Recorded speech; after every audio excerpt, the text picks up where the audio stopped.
Principal of BKK Architects representing Lilydale and Mooroolbark railway stations, delivered under the level crossing removal project. It was really with the SEPRA lines. It was very deep collaboration between Kyriacou Architects and Troy Thurwell, who we've worked with for a long time now, and Jacob's Architecture Division. So Jacob's a part of the alliance, but the Architecture Division was a really blended team. We just threw everyone into the project office together, and there was no difference. No one did one bit. It was all three firms working together, and a really close collaboration with Aspect as well on landscape and urban design.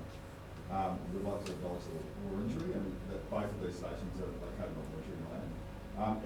It's really unique, these two stations, they sit at the end of the line. Lilydale is the end of the line, and Mooroolbark's the next station back. It is the gateway out into the Yarra Valley, and it sits there as that green wedge zone. So this diagram really shows that. So you can see the sort of line in the green. And also importantly, there's a now decommissioned railway line that went out to Warburton, a logging rail line that's now a rail trail, and is really well used and I think will grow in importance actually, as they are everywhere, these rail trails. And this shows this really well. This is the station in the foreground, Lilydale, low level township, with the boulevard running through the middle of it and then the hills in the distance. There's a number of urban strategies that really drive the architecture here. This is before our station. This is one of the first sketches or early sketches for the scheme. And the old station is here, and really a lot of community consultation, a lot of working with council, which is a bit unique in these little crossing projects. We brought the station into the middle of this central activity district. You can see here it's a really underutilised bit of land. It's a sort of vacant, sort of big track rail yards, and really about trying to activate this kind of underutilised retail zone. And actually also provide, the station has two entries at Lilydale and provide a launching pad out. We raised the landscape in front of this old station, so it becomes a launching pad out to that Warburton rail trail. That's where it starts. And so we figured that historic station we repurposed as a field there for tourism opportunity.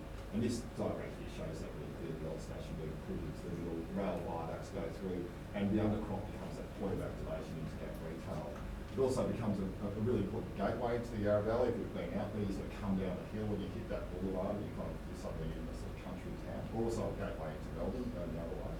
And we developed a sort of elemental architectural strategy. So instead of a big, huge station, it's really about distilling it down to its absolute core elements, and then repositioning them on site in a really carefully placed manner to create a kind of sophisticated urban plane.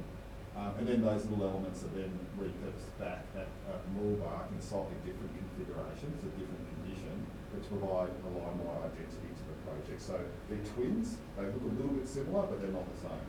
And this is a village, it really is a little village. It's a beautiful little place, Mooroolbark, it's not little, but it's a suburban street shop here, big box down this end. This is all north-facing, cafes out on a wide footpath. It's really well used and loved by the community. They're quite nervous about these big rail viaducts coming through. So we kind of developed this idea of the suburban plaza with this clock tower that anchored the whole project and started to look out towards that and activate that retail, work in symbiotic relationship with the retail. And again, that elemental approach. The urban marker is really important in the development of this station, and I think one of the most fantastic urban spaces in the world, if you've been there. That tower becomes your wayfinding space through that sort of medieval township of Siena. It's also a symbol of the kind of, the town hall institution. It was also a method of telling time, and previously originally by bells, and then some use prayer, some use sound. But these clock towers are important ways of kind of announcing this civic architecture. And then with the advent of rail, clocks came in.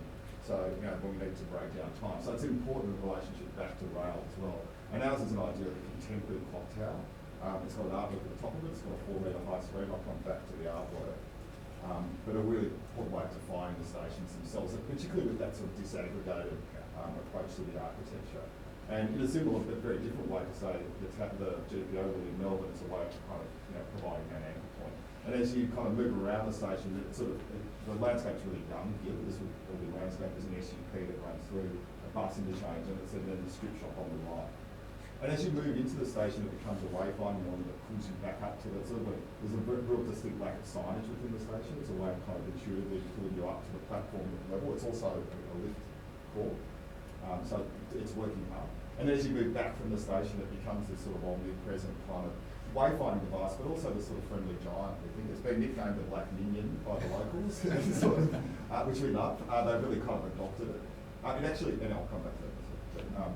And this idea of designing for place was a really quite intense community engagement process with this. They really wanted it to feel like it was a sort of grounds up approach to it. It's not about us supplanting this foreign element. It's not about sort of high design. It's about actually how we integrate back into that community and make it better than when we got there. And at the other end of the line is the kind of colonial idea of the civic. It's these big, heavy, monumental archways. It's all about saying, we're the empire, we're the foreign power. How can we, mark this land? Whereas we've kind of done the opposite of that and provided this sort of democratisation of the civic. It's important that it reads as a bit of civic architecture and it has those elements that allow you to read it as the civic. But when you've got these big rail viaducts going through, we've blown that apart, and the buildings, the only actual interiors you go to are inside these pods, which are mostly by rail users, by rail staff. But that bleeds out into the public realm, and the public realm then bleeds back into the station. So you never really, only the viaducts provide that sense of interiority. You never really inside the public space and the station are seamless. There's an activation space underneath that viaduct, which is important. 10 bus interchange, which is really important intermodal. There's bikes, it's on the SUP. There's also at Mooroolbark a similar configuration with the 900 space commuter car parks, incredibly important driving traffic onto the network. So people come from all around to come into this space, and you can cut right through.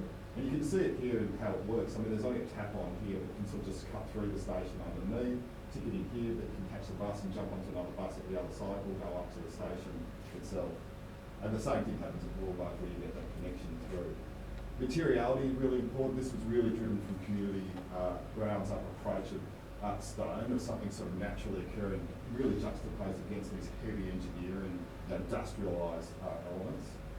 And then that colourful kind of liveliness of this undercross space that's designed by Aspect, that's both playground, it's waiting space. There's Lilydale High's just around the corner, so kids hang out there before and after school. And then learning from this kind of beautiful heritage rail stuff out on Puffy Billy. Scott knows it well.